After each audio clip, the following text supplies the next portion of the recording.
Hello, everyone, and welcome back to the live falling playthrough. Lewis, you missed the adventures of Teddy Bear Dressman.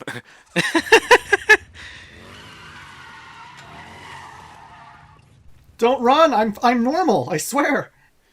Excuse me, but you are not following. Oh God, You dare strike Teddy Bear Dressman? traffic safety regulations. It absolutely does make sense that she's trying to kill you in this situation, though. You look like a goddamn lunatic. Oh yeah, we honestly we don't look that much better than like the guy with the shopping cart or the clown that we were fighting a couple of parts ago. So anyway, this is probably the most annoying / difficult boss fight in the game to me because there's no good way to hurt her. Like, you can stand in some points and she'll have a hard time ramming into you. Like, if you stand up here, she can't ram into you, but she does have a gun that she will actually try to shoot at you. And she moves around, too, is also the thing, and aiming in this game does not control great, so... Yeah. It's not a duck and cover game, so anytime you have to deal with some characters who are, like, in a moving vehicle and also have a gun, like the convicts in the park and stuff, you can always be a little bit, not the greatest, but whatever. Ow. It seems like the most reliable way to deal damage to Isabella here is to just let her ride directly at your face from a long distance and try to get in a few shots before she hits you. It probably would... So I'm trying to play this, I guess, more safely. Because I'm trying to... Because I think the faster way to do it would to be let her ram into you, dodge, she'll crash, and then you can, like... Well, that worked. You just said fuck it at the end there. The secret's to not aim. Apparently. I mean, Frank can't see anything out of that teddy bear head anyway. Luckily, she doesn't have any bullet holes or sword slices or anything on her. Oh, She's we fine. unloaded a good 87 machine gun bullets into her face, and she's fine. No, I'm Teddy Bear Dressman.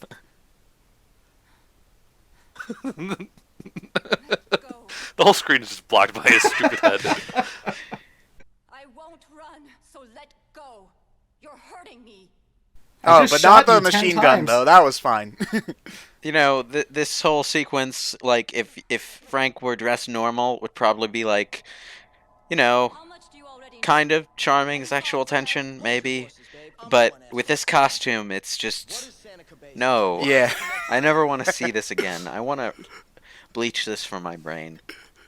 Yeah. You see, I can't imagine Frank having sexual tension with anyone, though, because his face is honestly sometimes just as funny as the as the bear mask. Because some of his faces are just ridiculous. He, like, has his mouth agape a lot of the time. The facial animation in this game is interesting because there's a beta version of the game where it's just straight up better, but then they downgraded it for some reason in a later version, probably because of developmental problems. I would have to imagine, like, maybe it took too much time to animate, or I don't know. I don't know how this game was made, but Yeah. Maybe too much detail made it too taxing on the game. I don't know. yeah, or maybe they just had trouble getting certain, like they had bugs or something. There's a lot of different reasons why that could have happened. I'm his little sister after all. So dun dun dun, Isabella's brother set the zombies into the mall because reasons. The zombies are a message from Carlito. So, where did she get the motorcycle from? But it's just in the mall. She probably just picked it up off the ground. Isn't there one in the parking lot?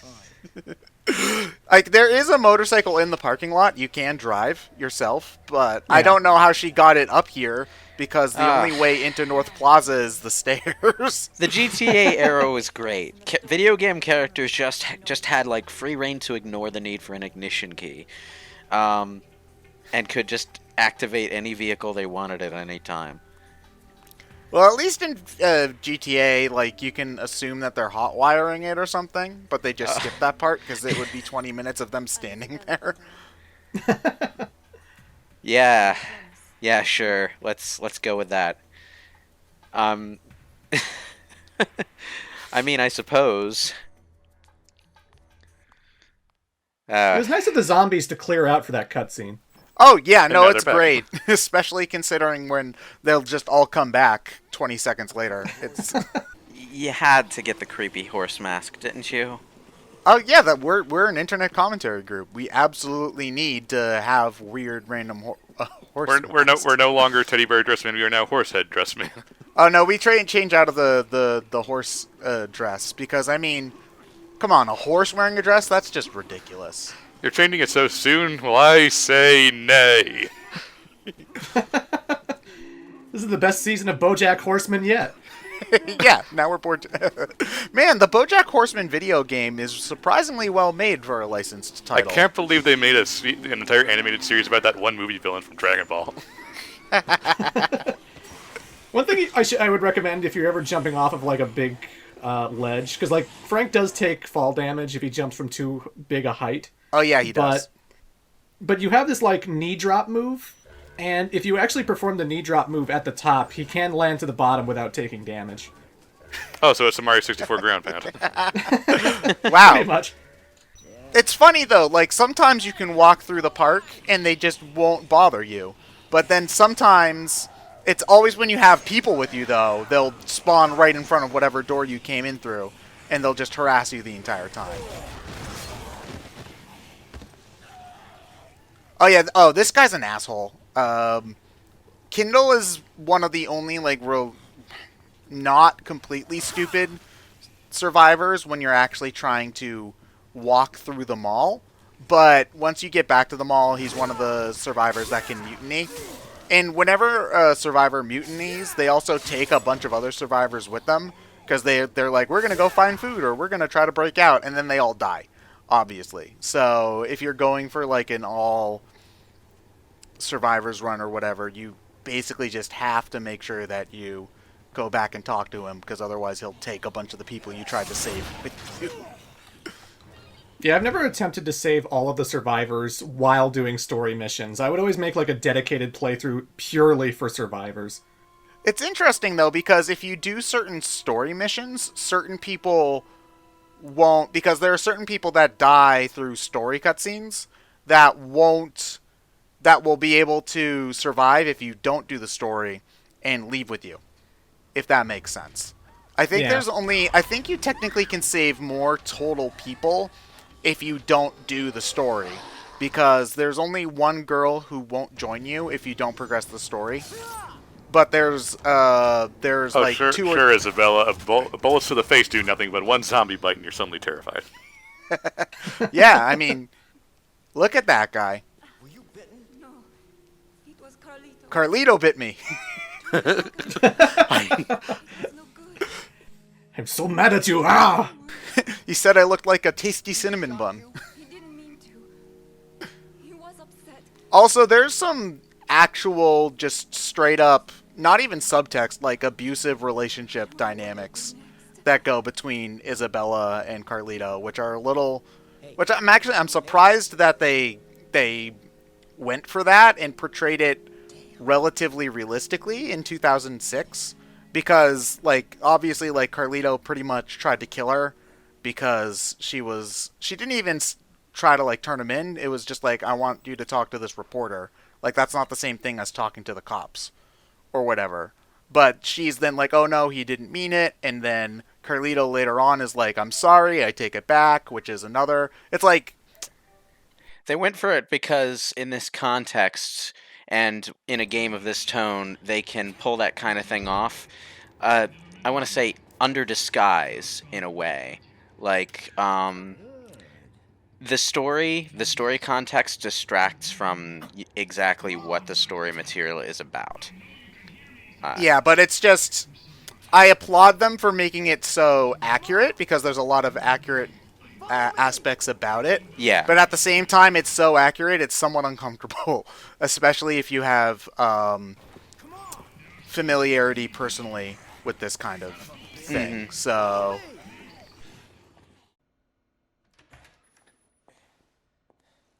Who is that? Is she hurt? Yeah. Hi-yo, Frank, away! let's play the Mr. Ed song. That's right. Her asshole brother caused the zombie outbreak. They were too busy horsing around.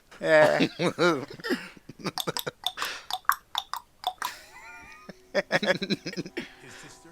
Hey guys, what's Gellup? What in the hell is going on here? I almost liked you better as Teddy Bear Dressman. I don't know much more than you. That horse's eyes. He shot I know, right? He's finally taller than Brad, though.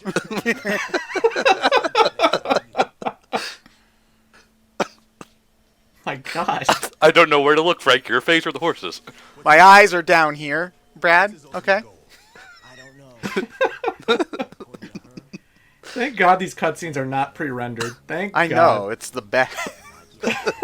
I like some of the outfits they have in Dead Rising 2 a little bit more, because within the first area you can find one of those like granny like church Sunday hats, like you know the ones like the big wide brim ones that are pink Yeah, with all the yeah. flowers. Oh, the ones that Aretha Franklin wears. Yeah, pretty much. And then you can also find like a onesie, like a red onesie with the little buttons over the butt.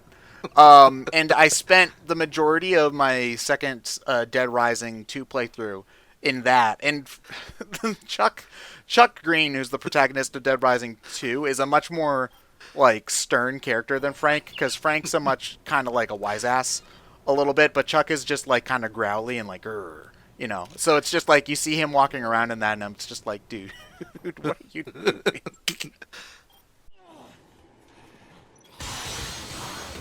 Oh, you used a good chainsaw. Why? Just Because I was tired. I was tired of this shit. Yeah. So Oh I yeah, can- so the old guy wants me to bring back wine. I don't think that there's actually a time limit on this one. Oh wait, no, apparently there is, but it's a really long one, so it doesn't matter. Oh, actually, I remember what that mission is about. That mission basically is supposed to be a hint to where you can find an unmarked survivor, because one of the survivors is hanging around the easiest place in the mall to get wine. So Oh. there we go. Yeah. So the game's actually somewhat good about some of that stuff. Because I think like the guys that were hanging on the giant teddy bear were also an unmarked set of survivors, but they're also in the same room as another mission that is marked, so you're kind of like expected to run into them is effectively what's going on. Well, non-linear games are often structured like that, at least when they're designed by people who know how to do non-linear progression right. Yeah. Like a wasp So yeah, that turns living things. the zombies are made by bees. I Bees. suppose. My God. I suppose that's, Don't believe me. you know, The man who was in charge not of much more out there than fungus. No, but no, but here's the better thing. The American government made the bees that turn people into zombies while doing research on trying to improve cattle yield. Ha, zombies. Oh God. I don't get that. You're trying to make more cattle, so you research bees that turn people into zombies. I don't see the connection. I don't get how zombie bee-ness is going to make the cattle make more cattle, and so you can get more steak. I don't So- get it. Who was this asshole, and why was he pretending to be a zombie? So this is Dr. Barnaby. He's the guy that Carlito came here to kill, effectively. He was in charge of the research facility in Santa Cabeza, which is where Carlito and Isabella are from. So, and they basically did research on people there, on zombie research, effectively. Ah. I'm a boomer. I'm not sure which is worse, the boomer or the zombie. Oh no, guys. We said boomer. That's a hate word. We're gonna get banned on YouTube. I'm sorry, it was topical. were you conducting experiments with zombies? Topical at the time of this recording, anyway. So, what's up with this guy? I didn't really get an answer to that question. I think he was infected at some point. They don't ever really explain when, but he must have gotten bitten eventually. I got nipped on my pinky toe. Although, again, I don't know how getting bit by the zombie gets you to become a zombie, because that doesn't put it's the bee it's in just you. what zombies do. Yeah, but the zombies in this franchise just make no sense.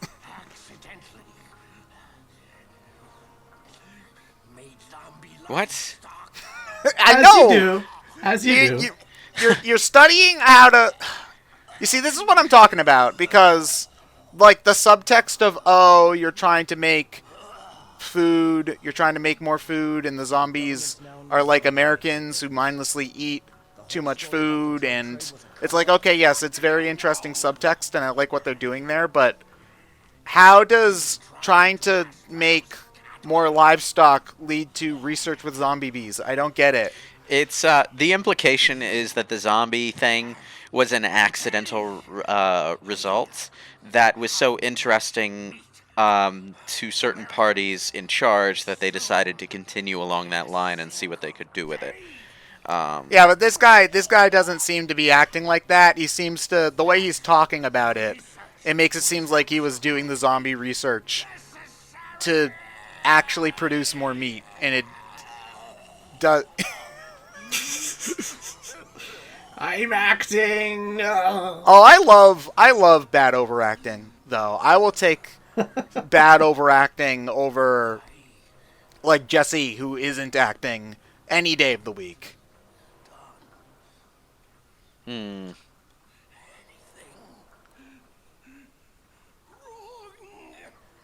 So, okay, I think there's no circumstance where if you're doing zombie research, you can't say you haven't done anything wrong. I mean, at the very least, you done fucked up, didn't you? Meanwhile, Umbrella hears about this, and they're like, "Really? We spent all this money researching viruses, and all we needed was just research cattle." Now get him out of there. Hold Nope, on, gotta I take need a I need to get a picture of his nosebleed, because that means he's horny apparently. One day, All right, so just gonna take a good shot of the existential torture. All right, yeah, show me that psychological dread. There we go. That's they good. escaped from the lab. Oh yeah, that's right. So they weren't experimenting on people. That was my bad. That was my misremembering. They accidentally wasps made zombie escaped. livestock, is the Yeah. thing. Yeah, Which and then is- the wasps escaped and started stinging people, and there was a big government cover-up. That's what happened. Which is interesting because, like, that means it's a cross-species virus, which is not unheard of at all. No, it happens. Like that was the whole swine flu thing back in. Okay, I'll take off the horse mask. Jeez, Brad. God. You don't have to pull a gun on me. Man. I mean, we don't really know Barnaby was a zombie then, Brad. Jeez. You didn't even ask him any questions. That's actually, you know what? Now that I'm thinking about it, I think that is a Walking Dead thing where at one point, whoever the main guy is, Rick, I think, he shoots a guy in the head and is like, "Oh yeah, I thought he was a zombie, honest." Like he actually pulls that. Bullshit. In either case, we have to get out of here alive if we want to find out for sure. This man talks sense. We have to check if she's been bitten. That's just another note though that he's going to die. I'm a medical I mean, technician. I could be useful if you let me do my Black, job. bald, government agent, the only sane man in the situation. In the room. That's that's so many red flags that he should be kicked off of the team for the rest of the season. The truth. So, Maybe that's so many red flags it overflows back into being underflow where he'll survive. Yeah, no. it's possible. Maybe he's intentionally doing it, hoping for that result. Allowing you to atone for you and your brother's scheme makes things go more smoothly. So he's gonna retire. Oh, he just needed to say that he was gonna retire in 2 weeks. Yeah. Oh yes, also, Jesse definitely wasn't bitten. Nope. Absolutely was not bitten by Zombarnaby. Zarnbaby. Okay. Sorry, I tried to make that work and it didn't.